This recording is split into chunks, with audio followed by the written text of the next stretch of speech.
تلنگانہ کے کھمم ضلع کے قبائلی علاقے چرلا منڈل میں ایک عجیب و غریب شادی ہوئی، جس میں ایک دولہے نے ایک ہی منڈپ میں دو لڑکیوں سے شادی کر لی۔ ان تینوں کے رخے بھی تقسیم کیے گئے۔ سوشل میڈیا پر اس شادی کے رخے وائرل ہو گئے ہیں۔ بتایا جاتا ہے کہ چرلا منڈل کے دور دراز گاؤں ایرابورو سے سستی بابو نے ڈگری تک تعلیم حاصل کی۔ انٹرمیڈیٹ کی پڑھائی کے دوران اسے اسی منڈل کی دوشیلا پلی سے تعلق رکھنے والی سوپنا کماری سے محبت ہو گئی تھی۔ اسی دوران ستی بابو نے کرنا پلی کی سنیتا کو بھی پسند کیا، جو رشتے میں اس کی ماموزاد بہن ہوتی ہے۔ اس کے بعد وہ 3 سال تک ان دونوں کے لیو ان ریلیشن شپ میں رہا، جس کے بعد سوپنا کے یہاں ایک لڑکی اور اب سنیتا کو ایک لڑکا پیدا ہوا۔ لڑکیوں کے والدین نے جب اسے شادی کے لیے کہا تو اس نے دونوں فریقین کو باور کرایا کہ وہ ان دونوں سے بے پناہ محبت کرتا ہے۔ تینوں نے گاؤں کے بزرگوں کی موجودگی میں پنچایت کے ذریعے ایک ساتھ شادی کا وعدہ کیا اور وعدے کے مطابق آج ان کی شادی بغیر پنڈت کے انجام دی گئی۔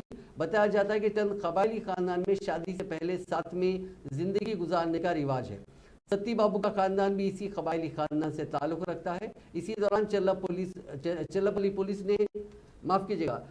پولیس نے شادی پر لا علمی کا اظہار کیا۔